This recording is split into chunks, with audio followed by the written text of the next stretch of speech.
बड़ा मंच कुरुक्षेत्र में, कुरुक्षेत्र की जनता के बीच कोशिश यही कि यहाँ के हर मुद्दे को वो मंच मिले, वो आवाज मिले जो यहाँ की पब्लिक के लिए जरूरी है। यहाँ के जो बुनियादी दिक्कतें हैं, बुनियादी परेशानी हैं, उनसे अभी भी लोग जूझ रहे हैं। कांग्रेस के वरिष्ठ नेता पूर्व मंत्री अशोक अरोड़ा जी हमारे साथ मौजूद हैं। कुरुक्षेत्र को जर्रे जर्रे को बड़ी बखूबी से जानते हैं। नायब सिंह सैनी एमपी कुरुक्षेत्र हैं, उन्हें 2:30 बजे आना था, वादा किया था। अभी भी उनकी कुर्सी उनका और हम और कुरुक्षेत्र की जनता उनका इंतजार कर रही है। उन्होंने वादा किया था आने का, लेकिन अभी भी हम उनका इंतजार करते रहेंगे। आपसे सर शुरुआत करूंगा कि लगातार जिस तरह की बात आ रही है, मोदी सरकार तीसरी बार क्यों नहीं, कुरुक्षेत्र की बात करूंगा आपसे। आप कांग्रेस के वरिष्ठ नेता हैं। पहला सवाल ये कि मोदी सरकार तीसरी बार क्यों नहीं? पहले तो सोलंकी जी, आपका इंडिया न्यूज़ हरियाणा के सभी साथियों का जो यहाँ पर उपस्थित हैं, कुरुक्षेत्र की पावन पवित्र भूमि पर स्वागत करता हूँ। बहुत शुक्रिया आपका, बहुत धन्यवाद। और धन्यवाद करता हूँ आपके चैनल का कि जिन्होंने एक बहुत अच्छा प्लेटफार्म कुरुक्षेत्र की जनता के सामने रखा है कि कुरुक्षेत्र के लोग भी आएँ, सरकार से भी पूछें और विपक्ष से भी पूछें कि उन्होंने क्या किया। अच्छा मंच है। इस प्रकार के प्रोग्रामों से लोगों में जागृति आती है। वही प्रयास है हमारा अरोड़ा साहब। बहुत अच्छा प्रयास है। इस प्रकार के प्रयास लगातार जारी रखें। लेकिन जो आप प्रयास कर रहे हैं, जो कांग्रेस प्रयास कर रही है बीजेपी को बाहर करने की, आपकी बात उसमें आप कामयाब होते नहीं दिख रहे हैं। आपकी बात में आएंगे, हम कितने कामयाब होंगे समय बताएगा। परंतु आपकी बात जहां से शुरू आपने की कि मोदी सरकार तीसरी बार क्यों नहीं।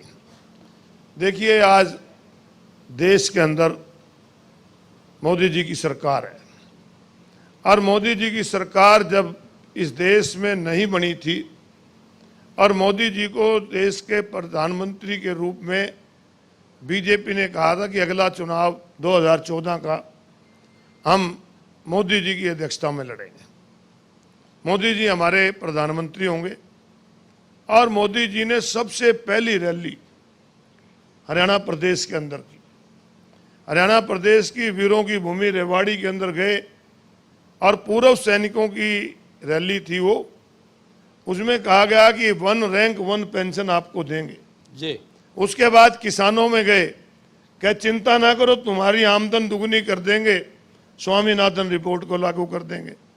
युवाओं के पास गए, युवाओं से कहने लगे कि करो हर हर मोदी, घर घर मोदी, 2 करोड़ नौकरी हर साल युवाओं को देंगे। और गरीब आदमी को कहा कि चिंता ना करो, काला धन वापिस आएगा और 15-15 लाख सबके खातों में जमा हो जाएंगे। जिस वर्ग में भी गए, महिलाओं को कहा महंगाई कम कर देंगे। कांग्रेस वाले तो 400 में सिलेंडर देते हैं, हम 200 में दे देंगे। डीजल 70 रुपये मिलता है, हम 35 रुपये दे देंगे। तो लोग इनकी बातों में आए नहीं, लेकिन लोगों ने भरोसा किया। लोगों ने इनकी बात पे भरोसा किया। इनकी सरकार बना दी और सरकार बनी तो कहने लगे कि 5 साल का समय कम था, हमें एक मौका और दे दो। तो लोगों ने और भी दे दिया। परंतु क्या हुआ, जो किसान ये देखो ना कि कितना भरोसा करते हैं लोग उन पे। मैं कह रहा हूं कि भरोसा इसलिए किया कि शायद ये कुछ कर दें। इस बार उन पर भरोसा कर लो। भरोसा तो कर लिया पर जनता को धोखा मिला। जिन लोगों को कहा गया था कि आपकी आमदन डबल करेंगे, एमएसपी आपको देंगे, उनको 1 साल से ऊपर आपकी हरियाणा के बॉर्डर की सड़कों पे रुलना पड़ा। ना उनको गर्मी की चिंता, ना उनको आपकी सर्दी की चिंता, ना बर्फ की चिंता, ना बरसात की चिंता। क्या कसूर था उनका? वो कुछ मांग तो नहीं रहे थे। एक ही बात कह रहे थे कि जो 3 काले कानून हमारे पे थोपे हैं ये तो वापस ले लो। आमदन तो तुम डबल करने की बात करते हो, तो वापस ले तो ले। 700 लोगों की शहादत, 700 किसानों ने अपनी शहादत दी। आप तब जाके वापस लिया। आप ये नहीं मानते अरोड़ा साहब, कांग्रेस ने लंबे समय देश पर शासन किया। आप ये नहीं मानते कि शुरुआत कहीं ऐसी नहीं है कि आपको जो जिम्मेवारी मिली वो ठीक से आप लोगों ने नहीं निभाई, इसलिए तो जनता को भरोसा करना पड़ता बीजेपी पे। कांग्रेस किसान की ये जो हालत हुई, ये कोई ऐसा तो है नहीं कि पिछले 8 साल में हो गई या 9 साल में हो गई। आप लोग लंबे समय तक आपकी पार्टी ने शासन किया, उन्होंने क्या अनदेखी नहीं की किसान की? देखिए, ये देश बहुत लंबे समय तक गुलाम रहा। 15 अगस्त 1947 को देश आज़ाद हुआ और उसकी देश की आज़ादी में ना जाने कितने युवाओं ने अपनी छाती पे गोलियां खाई, कितनों ने फांसी का फंदा चूमा, कितने ही हमारे स्वतंत्रता सेनानी जेल गए, उनको नमन करते हैं हम। जब देश आज़ाद हुआ तो अंग्रेज कहते थे कि देश तो आज़ाद हो गया, ये देश चलेगा कैसे? अलग अलग भाषाओं का देश, अलग अलग जातियों का देश, अलग अलग धर्म में बटा हुआ देश, अलग अलग रियासतों में बटा हुआ देश। इस देश में खाने के लिए अनाज भी बाहर से मंगाना पड़ता था। इस देश के अंदर कारखाने के नाम पे सुई भी नहीं बनती थी, परंतु उस चुनौती को कांग्रेस पार्टी और पंडित नेहरू जी ने स्वीकार किया। नहीं, कांग्रेस का योगदान नहीं है, यहाँ के युवाओं का, यहाँ के किसानों का, यहाँ के इंडस्ट्रीज का, यहाँ के जवानों का, सबका योगदान। कांग्रेस का योगदान बता रहा हूँ, आज की बात वही कांग्रेस का योगदान बता रहा हूँ आपको। आप 5 मिनट नहीं, कांग्रेस का आराम से योगदान, कांग्रेस का योगदान आप लोग समझा ही नहीं पाए ना। 5 मिनट और सुनिए, कांग्रेस का योगदान बता रहा हूँ, योगदान ही बता रहा हूँ। मोदी 2 बार चुने जाते हैं, तीसरी बार भी वही मोमेंटम बनता है। और आप लोग, कांग्रेस ने 70 साल में से 50 साल राज किया है, लोगों ने मौका दिया। ये तो प्रजातंत्र है, प्रजातंत्र में कई लोग आते हैं, डुगली बचा के लोगों को कर देते हैं। परंतु आप कांग्रेस के, आप 2 मिनट के लिए नहीं, आप ये बता दीजिए, यहाँ की जनता, मैं कह रहा हूँ आपका पूरा प्रदेश देख रहा है, परंतु 2 मिनट आप कांग्रेस के जो सुन, देश की मैंने बात की, लोग कहते चलेगा कैसे? देश के संविधान निर्माण की जिम्मेवारी दी बाबा साहब भीमराव अम्बेडकर को। हम नमन करते हैं बाबा साहब ने कि हिंदुस्तान के हर नागरिक को बराबरी का अधिकार दिया। ये कांग्रेस की देन थी और किसकी देन थी? कांग्रेस के की वजह से। तो बीजेपी क्या इस बराबरी को छीन थोड़ी रही है? बीजेपी तो थी नहीं। आप ये बताइए, बीजेपी कहाँ थी?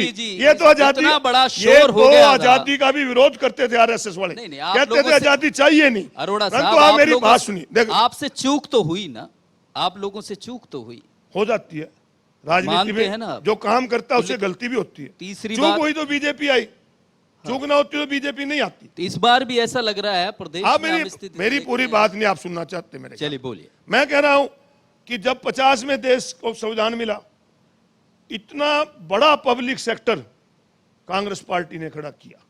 उस पब्लिक सेक्टर के जरिए लोगों को नौकरी मिली, रोजगार मिला। नहीं तो नेहरू जी के पास भी बहुत देश आए थे कि हम आपके ज्वाइंट वेंचर में, आपके देश में पूंजी लगाना चाहते हैं। वो कहता है कि मेरे देश की जनसंख्या ज्यादा है, मेरे देश में गरीब लोग हैं, इनको मैं पब्लिक सेक्टर में नौकरी दूंगा।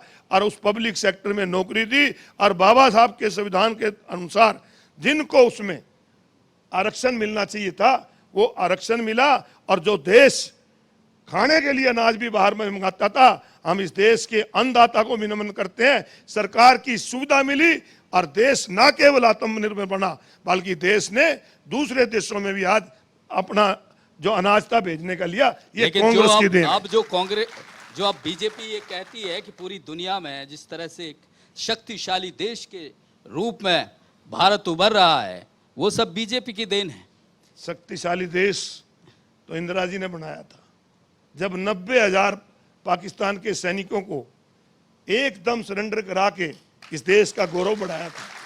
वो था देश का गौरव। मैं दर्शकों को बता दूं, ये कुर्सी दरअसल नायब सिंह सैनी, ये देश के गौरव की बात थी। अरोड़ा साहब, ये मंच वो अगर सामने होते तो वो जवाब देते, लेकिन ये इतना बड़ा मंच हमने इसीलिए दिया कि कुरुक्षेत्र की जनता को वो बता पाए बीजेपी सरकार कितना काम कर चुकी है प्रदेश में, खासकर कुरुक्षेत्र के लिए, लेकिन वो अभी तक नहीं आए हैं। और सोलंकी जी एमपी साहब हैं, बहुत जरूरी काम हो सकते हैं, कहीं भी जाना पड़ सकता है। हम आपको खुला काम करते हैं, जिस समय भी वो आए, चाहे रात को 11 बजे आ जाना, उनके सामने बुला लेना।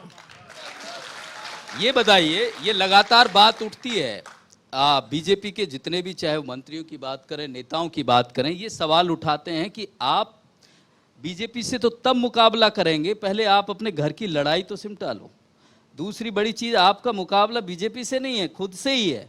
ये जो आरोप है या यूं कहिए जो स्थितियां हैं, परिस्थितियां हैं, उस पर आपका काबू नहीं है आप लोगों का क्या? पहले देश पे आ लें फिर स्टेट पे आ जाए। देश पर आ गए, एमपी साहब आए नहीं तो प्रदेश की बात आपने कर देश लेते की हैं। छिड़ी थी, मैंने कहा पहले वो पूरी कर मैं दो। दरअसल कोशिश ये थी कि देश की बात उनसे ही करें, दावे ये लोग करते हैं तो सीधा जवाब आपने आपसे लेते। तीसरी बार की कही थी हम्म, कि मोदी सरकार तीसरी बार क्यों नहीं।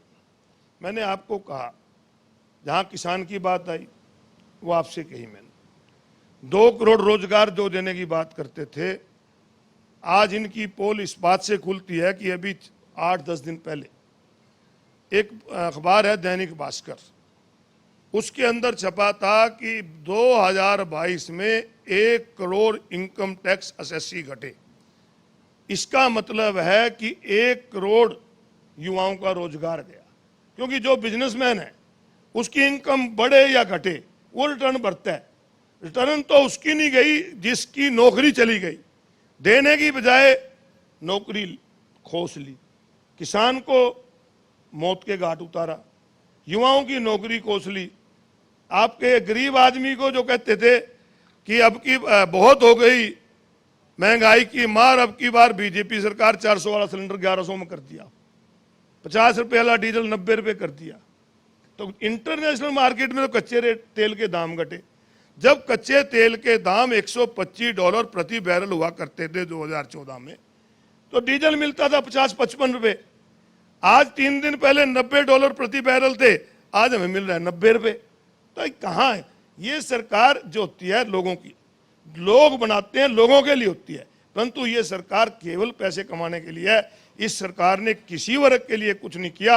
और आज सबसे बड़ी जरूरत जो इस सरकार को बदलने की है वो देश के संविधान, बदलोगे देश कैसे? के प्रजातंत्र को बचाने बदलोगे के लिए। कैसे? वही बता रहे हैं कैसे बदलेंगे। आपका इंडिया, उसमें स्थिति ये है कि कोई भी कहीं भी आज भी जो इंडिया के जो घटक दल थे, वो जो आपकी कोऑर्डिनेशन की कमेटी थी, आज भी नहीं पहुंचे। आप बदलेंगे कैसे? मोदी जी का मुकाबला करेंगे कैसे? आप लोगों में कहीं भी तो सहमति नहीं, ना घर में सहमति है, ना बाहर सहमति है, कैसे करेंगे आप लोग? जब लोग बदलाव में आते हैं ना, फिर कुछ नहीं देखते। आप लोग भी कुछ करेंगे। 1977 में देश के सारे नेता जेल में थे और जब बाहर आए थे नहीं, जब लोगों को तो भरोसा सरकार तो बदल गई दिलवाइए थी। ना। आज लोग इस सरकार को बदलना चाहते हैं। लोग कैसे बदलना आज चाहते हैं? लोग क्यों बदलना चाहते हैं और इनको गठबंधन का डर इतना है। गठबंधन ने इंडिया नाम रख दिया, अब इनको इंडिया से भी घबराहट होगी। 1947 से इंडिया नाम चल रहा है। इंडिया हो, हिंदुस्तान हो, भारत हो, भारत भी जिंदाबाद है, हिंदुस्तान भी जिंदाबाद है, इंडिया भी जिंदाबाद है। तो इनको क्या घबराहट होगी? ये घबराहट गठबंधन की है। नहीं, आपका गठबंधन दिख कहाँ रहा है? एमपी साहब आ गए हैं, कमाल हो गए एमपी साहब।